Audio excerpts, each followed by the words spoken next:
Le Dhammapada, la sagesse du Bouddha. Chapitre 14, verset sur le Bouddha. Ce Bouddha, de rang suprême, dont la conquête des passions ne saurait être changée en défaite, qui a quitté le chemin des passions de ce monde. Ce Bouddha sans trace, par quel chemin le guiderez-vous? Ce Bouddha de rang suprême, qui n'est pas atteint par la soif de mener une vie quelconque. Ce Bouddha sans sentier, par quel sentier le guiderez-vous? Ces sages qui sont absorbés en méditation et qui se réjouissent dans la tranquillité et dans la renonciation. Ces parfaits et vigilants Bouddhas, les Devas, les tiennent pour chers. Rare est sa naissance parmi les hommes. Rares sont les mortels qui se mènent bien. Rare est l'enseignement du Bouddha. Rare est son apparition. S'abstenir de tout mal, cultiver le bien, purifier son cœur. Voici l'enseignement des Bouddhas. Les valeurs de patience et d'endurance sont les plus élevées. Mais les Bouddhas disent le nirvana est suprême. N'est pas un disciple bhikkhu celui qui blesse les autres, et celui qui blesse les autres n'est pas un disciple bhikkhu.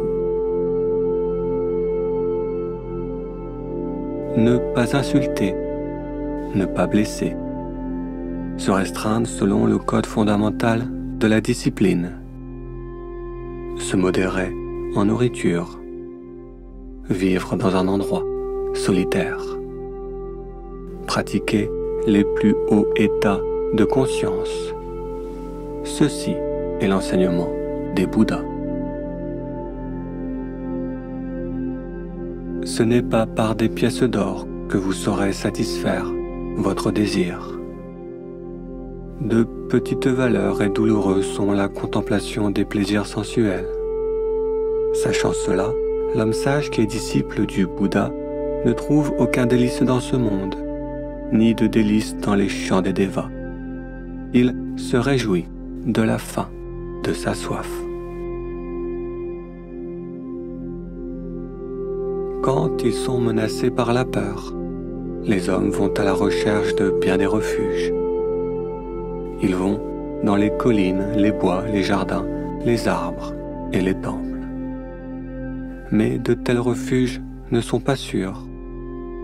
On ne saurait être libéré du mal en recourant à de tels refuges. Celui qui cherche un refuge dans le Bouddha, le Dhamma et la communauté Sangha voit avec une juste connaissance transcendante les 4 vérités des Aryas. C'est en ayant connu la souffrance, la cause de la souffrance, une vie sans souffrance, que l'homme parcourt le sentier aux 8 étapes qui mènent à la cessation de la souffrance. Ceci vraiment est le sur-refuge. Ceci vraiment est le refuge suprême. Cherchant un tel refuge, on saurait se libérer de toute souffrance. Le meilleur des hommes est difficile à trouver. Il ne naît pas n'importe où. La famille où est né un tel sage prospère.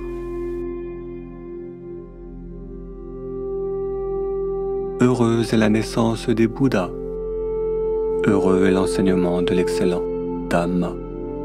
Heureuse est l'harmonie de la communauté Sangha. Heureuse est la pratique de ceux-ci dans l'unité.